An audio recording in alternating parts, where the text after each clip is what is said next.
Sa ngalan ng Ama, ng Anak, at ng Espiritu Santo. Amen.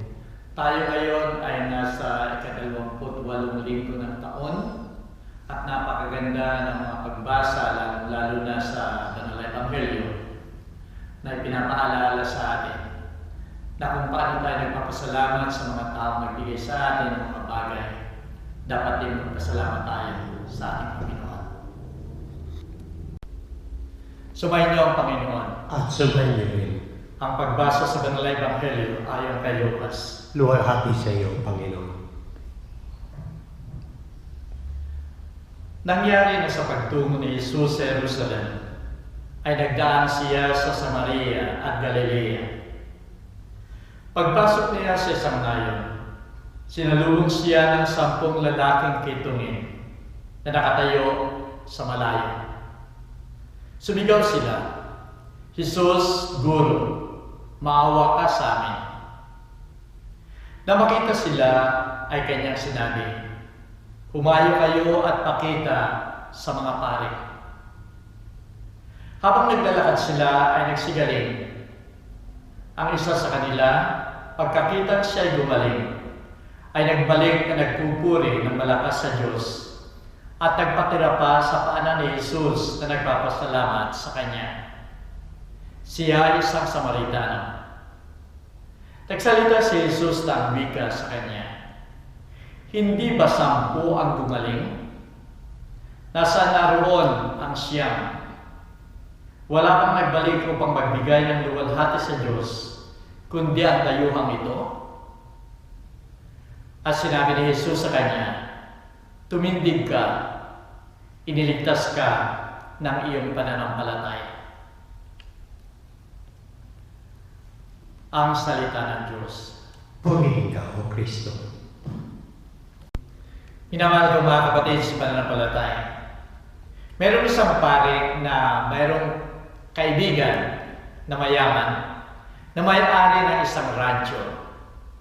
At dito sa rancho ito ay napakaraming kabayo sapagkat nagbibinta siya doon sa mga business people yung mahilig sa karira ng kabayo. At nang dumalo minsan itong parang ito, ipinakita ng kanyang kaibigan yung mga champion ng mga kabayo. Subalit ang sabi niya, "Father, meron akong isang kabayo na pinaka-paborito ko sa lahat. Sapagkat ang kabayong ito ay mayroong religious instruction." Pag sinabi mo sa kabayong ito, "Thanks be to God," lalakad yan at habang sinasabi mo, ay pabilis ng pabilis sa kanyang lakad. Kung sinabi mo lang, "Praise the Lord," titigil ang kabayo niya. So sa tuwa noong pare, sabi niya, itatry ko. Kaya sumakay siya doon sa kabayo at sinabi niya, "Thanks be to God." At unti-unting lumalakad yung kabayo. Every time na sasabihin niya, "Thanks be to God," ay pabilis ng pabilis yung takbo ng kabayo. Umiikot na siya doon sa buong rancho. Palayo ng palayo. At dahil excited siya, lalo niyang sinasabi, "Thanks be to God." At patuloy na bumibilis kayo kabayo hanggang makita niya na yung harapan o tinatakbuhan ng kabayo ay malapit na doon sa isang bangin. At dito sa kanyang excitement, ay nakalimutan niya yung password para tumigil yung kabayo. Kaya isip siya ng isip, pinapawisa na siya, malapit na siya doon sa bangin. Hanggang doon sa last minute, naisip din niya, "Praise the Lord." At halos mag-break, madapa yung kabayo sa pagtigil sapagkat nasa harapan na nila yung bangin. Kaya sa pagtigil ng kabayo, pawisan-pawisan yung pare, pinapahin niya, sabi niya, "Muntik na ako doon ah. Thanks be to God." Kaya pagkasabi niya, "Thanks be to God," alam na ninyo nangyari. Tumakbo ulit yung kabayo. Minamahal ko mga kapatid, napakadaling sabihin yung salamat o thank you. Subalit kalimitan yung ating thank you ay napaka-ordinaryong salita na lamang. Kung minsan ay wala ng meaning, katulad ng nangyari dito sa isang kabayo. Kung minsan, yung pasasalamat natin ay wala na sa ating loob at nasasabi lamang natin yung salita. Minamahal ko mga kapatid, sa ating buhay, pasimula na tayo panganak hanggang sa ngayon at maaaring hanggang kamatayan. Ang daming mga bagay na tayong tinanggap na dapat natin ipagpasalamat. Ipagpasalamat natin sa mga taong nagbigay sa atin. Ang buhay natin, tayo pinanganak ng ating mga magulang. At dahil dito ibinigay sa atin, kaya dapat lamang tayong pasalamat. Yung pag-aalaga nila sa atin, yung pagpapalaki sa atin. Pagkatapos ng tayong mag-aral, ay dapat tayong magpasalamat sa ating mga guro na sila nagbigay ng panahon ng kanilang mga knowledge, kanilang intellect, para tayo ay turuan. May mga tao nagbigay sa atin ng mga bagay. May mga tao na nagbigay sa atin ng advice o kaya ay trabaho, at lahat ng ito ay tinatanaw natin bilang mga Pilipino. Tinatanaw natin ang utang na loob. At sa pagtanaw ng utang na loob, naroon ang ating pasasalamat. Ito yung mga taong nagbigay sa atin. Subalit kung titignan natin, mas higit doon ang ibinigay ng Diyos sa atin. Sapagkat lahat ng nasa atin, binigyan tayo ng buhay, okay, yung mga magulang ang nagpanganak sa atin, pero yan ay, ang buhay na yan ay nanggaling sa Diyos. Yung lahat ng nasa atin ay bigay ng Diyos. Ang ating kalusugan, kahit yung ating mga trials, problema ay bigay ng Diyos upang tayo matuto. At nang sa ganon, tayo magbigay ng pagpupuri sa ating Panginoon. Yung mga tao na nasa ating paligid, na nagbibigay sa atin ng material na bagay, nagbibigay sa atin ng kasiyahan, ang lahat ng ito ibigay pa rin sa atin ng Diyos. Kaya dapat tayong mas higit na magpasalamat sa ating Panginoon dahil sa mga bigay niya sa atin. Kaya nga sinasabi ni San Pablo, hindi ba't lahat na ay kaloob ng Diyos sa atin? Minamahal ko mga kapatid, sa banal na ebanghelyo na yun, ay nakita natin yung 10 ketungin na pinagaling ng ating Panginoon. Makikita natin dito ang napakaraming biyaya na binigay sa kanila ng ating Panginoon. Para kayo bigyan ng background, nung panahon ng ating Panginoon, ang daming nagkakaroon ng sakit sa kanilang balat, sa mata, sa balat, dahil doon sa mga alikabok na daan.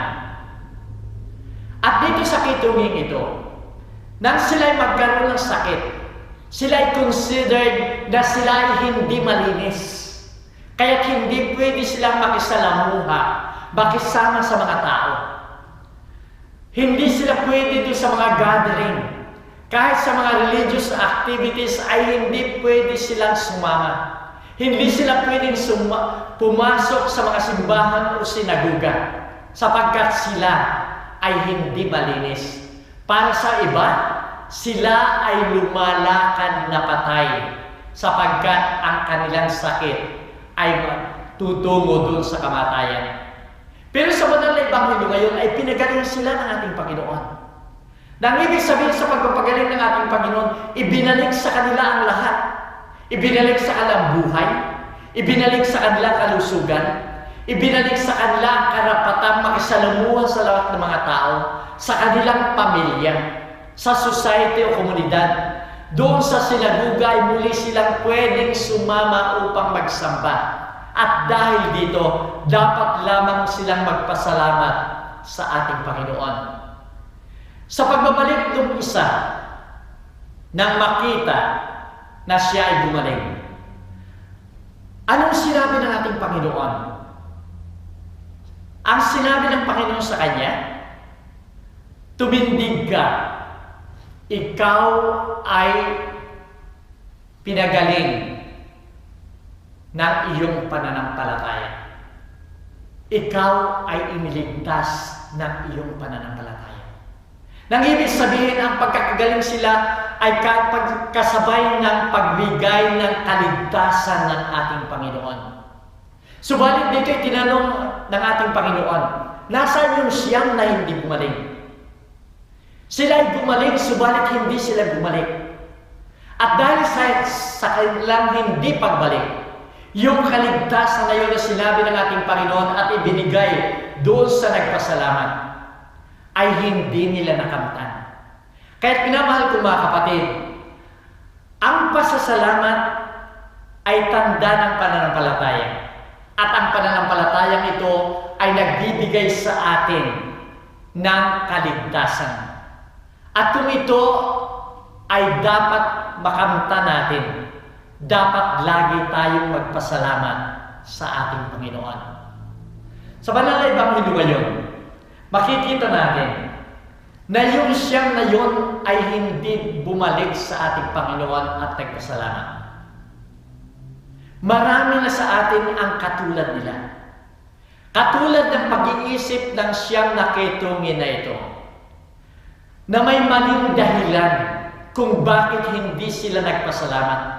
Nakatanggap sila ng biyaya, subalit hindi sila nagpasalamat.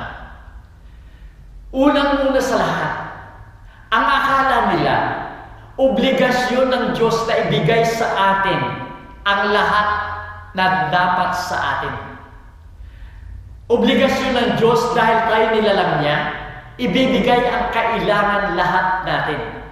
Ito'y katulad sa mga anak na walang utang na loob sa kanilang mga magulang, na nagsasabi sa kanila, kayo ang nagpanganak, nagbigay ng buhay sa amin, ipinanganak ninyo kami, at dahil dito, dapat lamang ibigay ninyo ang lahat ng kinakailangan namin. Ang inakala pa rin ng iba, ang lahat ng nasa kanila ay dahil sa kanilang kasipagan, dahil sa kanilang ginagawa, kaya nakamtan nila ang lahat ng nasa kanila. Ang tagumpay na kanilang nakamtan ay dahil sa kanilang kasipagan, dahil sa kanilang abilidad. Hindi nila inaakala o iniisip na ang lahat ng abilidad na yan, lahat ng talent nila ay nanggaling pa rin sa Diyos. Napakataas ang tingin nila sa kanilang sarili, na hindi sila nangangailangan ng iba upang sila ay magtagumpay. Ang inaakala pa rin ng mga taong hindi papasalamat sa Diyos, ang akala nila ang mga biyaya na nasa kanila ay pinagkaloob sa kanila ng Diyos, ito ay gantimpala sapagkat sila ay nagpaabuti sa Diyos at sa kanilang kapwa.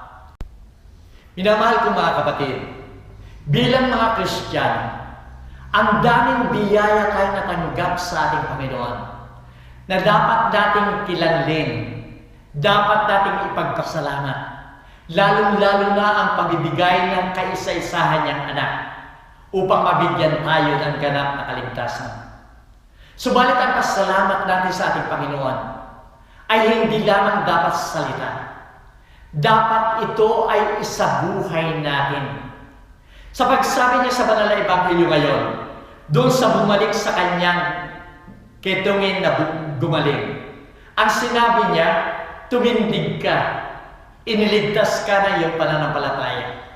Sa pagsabi niya ng tumindig ka, ito ay nangangahulugan na ikaw ay tumayo, ikaw ay humayo, upang yung diwa ng pasalamat na yun ay isabuhay mo, upang sa ganon, lalo pang magbunga ito sa iyo. Sapagkat kung tayo magpapasalamat, patuloy tayong tumatanggap ng biyaya na nanggagaling sa Diyos. Sapagkat sa lalo nating pasalamat, tayo ay naging kaaya-aya sa paningin ng Diyos. Minamahal ko mga kapatid, sa tuwing tayo ay magsisimba, tayo nagpapasalamat sa Kanya. Ang Eucharistiyang salita ay nagmula, ang ibig sabihin ay thanksgiving o pasalamat.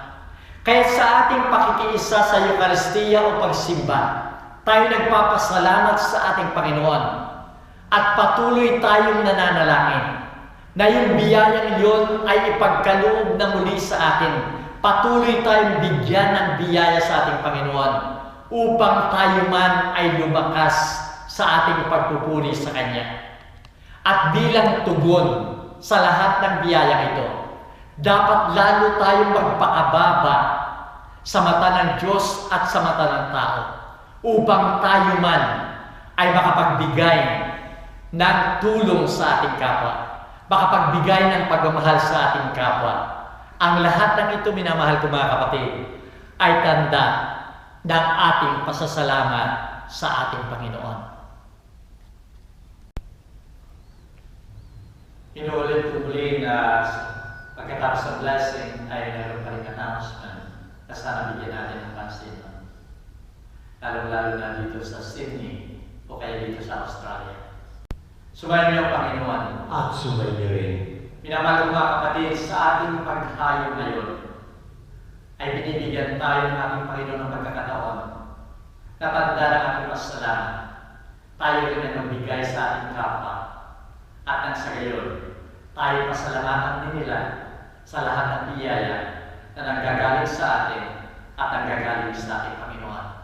At huwag pagpalain kayo mga kapangyarihan Diyos, Ama, Anak, at ang Espiritu Santo. Amen. Umayo tayo mamaya. Salamat sa Diyos.